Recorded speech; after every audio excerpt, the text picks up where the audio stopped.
Hello and welcome to the NC podcast. My name is Natasha Collins and I am the host and I'm also the founder of NC Real Estate, which is my firm of surveyors. It includes its members club for landlords and property investors to come and build profitable property portfolios that completely align with their goals. I have to let you guys know, Members Club is open this week. Yes, first time it's open for the year. The cost of the Members Club is £97 per month. If you want to join, you have to come to ncrealestate.co.uk/members club. Let me tell you what's inside. Once you jump into the Members Club, the very first thing that will happen is, number one, you'll get your login details, so that you know how to log into the Members Club. You'll have your name and your password. You then jump into the online area. There will be a welcome video. You watch that, it will show you around the Members Club. Then you'll receive an email from the community manager of the Members Club, Lorenza, who will explain what your first steps are. The first steps, well, you have three things. You need to give us information about you because, as I say, we tailor your strategy to you. So I want to know where you are today, what your goals are, and all of the details about how you want to get there, what investment you want to get into, what you like, what you don't like, so that we can have good conversations about what is right for you and what isn't right for you, so that we can get you to your goals as quickly as we possibly can. From there, you'll be invited to orientation calls. That's your first call you get on, so that we can make sure that you've got all of the right information together. And then you can come to Q&As. We do a residential Q&As, we do commercial Q&As, we do mixed use Q&As. We also have our resident coach who comes in and helps you with your goals and your mindset once a month. We have other resident coaches who come in and support you in terms of finding investor finance and everything else around property investment. You can come to as many of those sessions a month as you would like. The other thing we work on with you is your strategy, making sure that you have got a month-by-month guide of what you need to do to get you from here to your goals. And finally, we have access to all of the industry databases so that we can get you comparable information, we can get you lease information, sale price comparables for both the commercial and the residential industry. And we have access to all of the databases that a regular firm of surveyors would have, among others. So we have all of that in the Members Club for you. If you'd like to get access to that, then you need to go to ncrealestate.co.uk/members club to join today. Really, really, really important that you do that. Doors will be closing on Thursday, the 28th of January. So make sure you get in super, super, super quickly. Right, I'm really excited. If you come and join me in the Members Club, I cannot wait to work with you and your portfolio. So do come on in, come and meet me, my team. We are here as your property investment experts. We are your surveyors in your pockets. So come and use us for that. Today, I want to talk to you about a hot topic, and this probably won't surprise you, but I have a rather controversial angle on this topic. So I want to talk to you about why I'm not a fan of E-Class to C3 permitted development rights. Now, I see this all over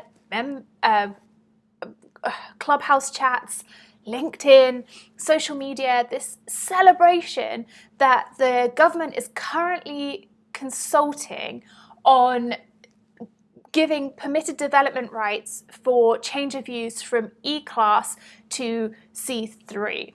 And within E-Class, if you didn't already know, E-Class is the new class that came out in September 2020, which all encompassed everything under A1, A2, A3, B1 and D1 and D2 use. This is commercial use. So A1 is shop, A2 is financial and similar services such as agency, but and professional services, but not medical. A3 is cafe or restaurant. B1 is office use. D1 is health centres, day centres, things like that. And D2 is gymnasiums, indoor recreation and leisure. So all of those uses were brought under one use class, which is use class E. At first, this was only going to be a temporary change, but it looks like from the government consultation that they want that to be a long-term change. That has brought in a lot of interesting discussions about how rents are valued. That will be a discussion for another day. But today, I'm focusing on the fact that as of August 2021, the government want to allow anything under E-class to be able to be converted to C3 dwelling houses, so residential, without the need to go through planning. Now, there will be a few exemptions to that, and they do want to make sure that outstanding areas of natural beauty are safeguarded, so you wouldn't be able to do it there. But actually, conservation areas are fine. You could do this in a conservation area. So this is pretty wide-reaching. And the reason that the government do want to do this is because obviously at the moment they're on a push for as many new residential properties as they possibly can. You will already know that there isn't a lot of supply for residential houses in the UK, and so the government wants to open that up, which means bringing more supply to the market and reducing that demand. And by reducing that demand, if you are interested in economics and you've seen the supply and demand graphs, you know that that should reduce prices. So that is the hope. The hope is if they get rid of that planning permission process, more and more developers will convert their commercial into residential. That also frees up these big units, these big stores. A while ago, I was talking to you about the Debenhams units, huge retail floor plates that at this moment with the current market conditions, you're not going to get a retailer who's going to come and take that much space, but actually they would make really good residential properties. So that is the point. And as another point, it doesn't matter whether the whole of your building is E-class or part of your building is E-class. Any part of the building or the whole building that is designated currently under that E use class could be changed to C3. That is the plan. In theory, this is a really good idea. Commercial tenants really struggling at the moment. So they're coming out. There's a lot of commercial tenants going into administration. There's a huge amount of problems around collecting commercial rents, which quite rightly so is causing a lot of alarm for commercial investors. And so, this is a solution to the problem. It's also a solution to those wannabe first-time homeowners who can't find properties to suit them. So I get why this is coming in, but I have a serious issue with this. Yes, again, controversial. Let me go through the reasons why I don't think this is a good idea, and then I'll go through what I actually think should happen instead, because I always think that if I complain about something, I also have to propose a solution. So let me tell you what I think is wrong with this. Firstly, I think it poses a huge risk to messing up town centres and high streets. The reason for the use class order was to give a good mix and balance of trade throughout the high street, and it almost then zones areas within cities, towns, you name it. So it gives you that commercial area within the centre of towns where you've got retail. It means that people go to a certain area to shop, to do their business, basically to work and play. That gives that area of the town, and then around that is traditionally residential. If all of a sudden you've got vacant commercial premises in town centres, which are then converted into residential, it messes up the tenant mix of a town centre. Because can you imagine, you're walking down, say, Oxford Street or Bond Street, and I doubt that this would happen on these busy streets, but I'm giving it to you as a hypothetical, where you're walking down and next door to Hamleys, for example, on Bond Street, is a residential unit with a residential frontage. So there's no shop there. So then you have to walk past that residential unit in order to get to the next shop. And then say that keeps happening. So you're on a high street where you've got one commercial retail, one residential, and that goes on and so forth. You're then starting to prevent pedestrian flow down these high streets because people are thinking, well, hold on a second. There's now not everything I need here. It's predominantly residential. Why would I bother? Why would I go here? And commercial tenants think the same. Commercial tenants like to be next door to each other. They like to be next door to each other because they can capitalize on the trade of the neighboring unit. But if the neighboring unit is a residential tenant and there's no footfall going in and out of there is nothing for them to bounce off of. So what we will find is people not wanting to go to these areas because it's not got the density of business that they are used to going to. It's no longer consumer friendly. But you'll also find that retail tenants, commercial tenants, won't necessarily want to go to that building because they don't want to have residential tenants as neighbours. The other thing is, if you have got a restaurant in a building and you've got residential either side of you or above you, when traditionally you would have businesses, if you are open late, that means that you're probably going to get a higher number of complaints. And that poor tenant mix can also be really problematic because who wants the property manager after you every single day? Hey, can you keep it down? Hey, can you keep this tidy? I mean, me as a property manager from a property management background, hated constantly getting in contact with tenants and saying, look, we've had this complaint or we had that complaint. So poor tenant mix really doesn't help areas thrive. What this is doing is this is giving developers carte blanche to do what they want with areas without thinking about neighbouring buildings, what tenants they're bringing in. And if you do not think about that, ultimately that will bring prices down, because if commercial tenants don't want to be there and they don't want to be in the commercial units, well, that's going to bring the rent down for you trying to find commercial tenant to go in. And this is going to sound strange, but something we need to think about. What residential tenant do you think is going to take a ground floor unit in a town centre when it's meant to be busy around it? Ground floor traditionally doesn't let very well as residential, purely because it's noisy. People tend to throw stuff at the windows or leave their rubbish out, seriously. And it just doesn't feel very safe for a residential tenant. So ground floor units, turning that into residential, won't work that well. So you're going to get this poor standard of residential accommodation if all left unchecked. And if you take away commercial and you change it into residential, then you're also taking away the amenities that the residential tenants would have moved into the area for.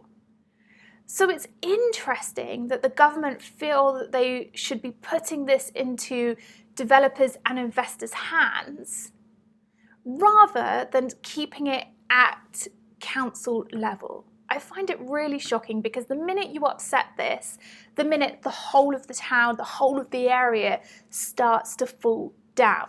That is the reason why I'm really not a fan of this change. However, I did promise you that I would let you know how I think it could work better instead. So let me give you an idea that I have and that I've seen works well because I've done this over the years. So I think it's really important that we look at tenant mix. And this is, how can I add to the area with the property that I've got? You know, what can I bring? What's working really well and what's not working well? And I feel that each area needs to have a clear tenant mix policy. And that would mean that whilst I don't necessarily think that you need to be going through these lengthy planning planning applications. You don't need to be going through that for months and months and months on end. I think the council should have a zoning map. So this area can be used for commercial on the ground floor, residential above, or this area can be used for solely residential, or this area should be purely commercial. That, I think, would work really well with a clear tenant mix policy. Thinking about tenant mix is about minimizing bad neighbor issues. That's one of the big things. I've already mentioned that it can be really problematic having certain residential tenants next door to certain commercial tenants. So this consultation puts the onus on landlords and developers to have to think about bad neighbour issues. If you do not stamp this out, then your tenants will just leave at the best possible time that they can, so a break date or at least renewal, because they just won't want to put up with the arguing.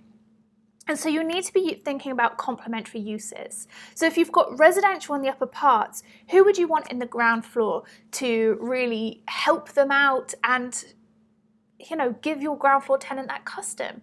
Coffee shops always work really well. Retail, quieter tenants on the ground floor. Whereas if you have a restaurant, usually it works better with offices above, because office tenants are predominantly just there during the day. They're there during business hours, they leave. So if the restaurant is making noise at night, there's no one upstairs to complain about it.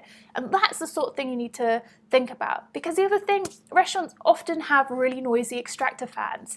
And when that is next door to a residential unit, my gosh, the number of complaints that you get. So we have to be thinking about that.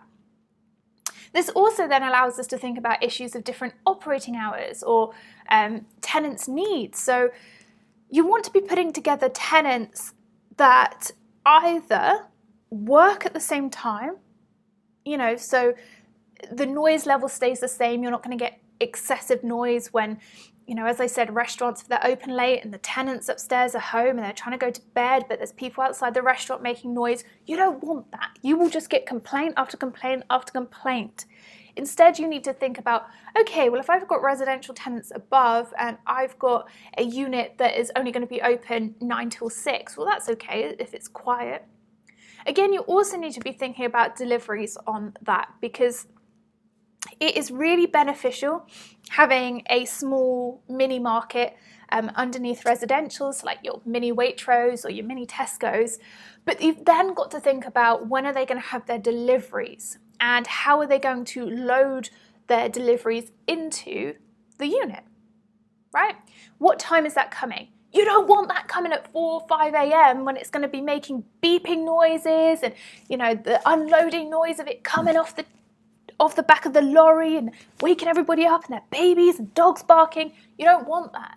So you also need to think about how you can minimize that. Yes, a mini Waitrose, for example, plus residential above works really well, but what are you going to talk to them about when they have their deliveries? Could they get their deliveries after 9 a.m., in which case can you have a loading bay that is designated for that tenant at that time? These are the sorts of things you need to think about. Then you need to think about a balance of trades. Why is a balance of trades so important? Well, a balance of trades is really important because if you have a balance, it brings people into the area and they don't only use one of the tenants, they use all of the tenants. So if you can work out how the pedestrian flow or the footfall along a street will stop in one place, stop in the next place, stop in the place after that, and use their money across all of the tenants in the area, you are bringing the area up, because that means that more money is being spent with these tenants, and so they can afford to pay your rent. These are the sorts of things you really need to be thinking about, because if you don't think about that, the tenant doesn't get any customers, they can't afford to pay your rent. So that's why you have to be thinking about that balance of trades. When you go down to a local high street or your local corner shop with neighbouring tenants. What works well? Where do you use 2 tenants at once? I mean, me personally, where I'm living right now, there is a Starbucks, a Harris Teeter, which is the South Carolina version of Tesco's or Co-op, or a mini shop, and then CVS, which is like a Boots. I would use all 3. Right? I'd use all 3, and I do regularly use all 3 because it's really useful for me. So that's a really good tenant mix, and you need to be thinking about that as well. Same as when you go into town centres, what shops do you go in that are near each other or work really, really well together? Quite often you'll see a Sweaty Betty next to a Jojo Mama and Baby. Those 2 uses work really, really well together, and they tend to be let in the same, they tend to find stores next to each other. The reason being is that they have similar audiences. Similar people will come to one shop and use the other, right? So they're going for the young mums. You want to be finding those tenants that work well together and putting them together. Again, if shoppers are using more of the properties or more of the tenants, they're going to be spending more money overall. This then leads you on to thinking about pedestrian flow or customer access. How can these tenants move between the units? How will they use them? I was talking to my members last week about why I think that garden centres in the centre of residential areas actually works really well. Garden centres are beautiful places to visit. They have the outside area, they have the inside area, and they also have a lot of concessionary stalls, which means that they can have pop-ups, they can try things, and they usually have a cafe or a restaurant. Works really, really well. I mean, the rents are lower because the outside area tends to be rented at a lower pound per square foot, but if you have a property in the middle of a residential area with that kind of layout, why not think about that? Because you get your pedestrian flow all around the garden centre, and then you can build that out with complementary uses. Similarly, if you have a lot of designers or furniture and wallpaper and paint shops together, that works really well, so that someone can come to a design area and think, I need to redecorate my house, I need to do X, Y, and Z with it. I'm going to just use this parade. That again brings people to the area. And if you've got parking and somewhere that they can park, even better. But then also think about integrating different uses. How can you mix this up? How can you think, okay, well, actually, if I have a coffee shop in the middle of men's clothes stores to one side, women's clothes stores to another side, maybe a couple of children's wear, that gives something for the whole family. So also integrating different uses works well too. And then finally, think about what tenants are needed in the area and would work well with the local demographic. What is needed? I have always said in the centre of Bath, someone needs to get a Zara in there. I mean, the stores aren't currently big enough, although, side note, guys, I am happy to petition for the old Debenhams unit to be a Zara. If anybody wants to pick up on that and is listening, please make that happen. You need to think about what could be in demand and what could work. What do people want in the area? Now, if you think about all of this and put in place a tenant mix policy, you shouldn't just be going for that residential use. You should be going for a balance of tenants and a good tenant mix policy. Now you may be thinking, Natasha, but I only own one property in an area. Okay, let me tell you something. As a property investor or a landlord, you are not an island. I will say that again.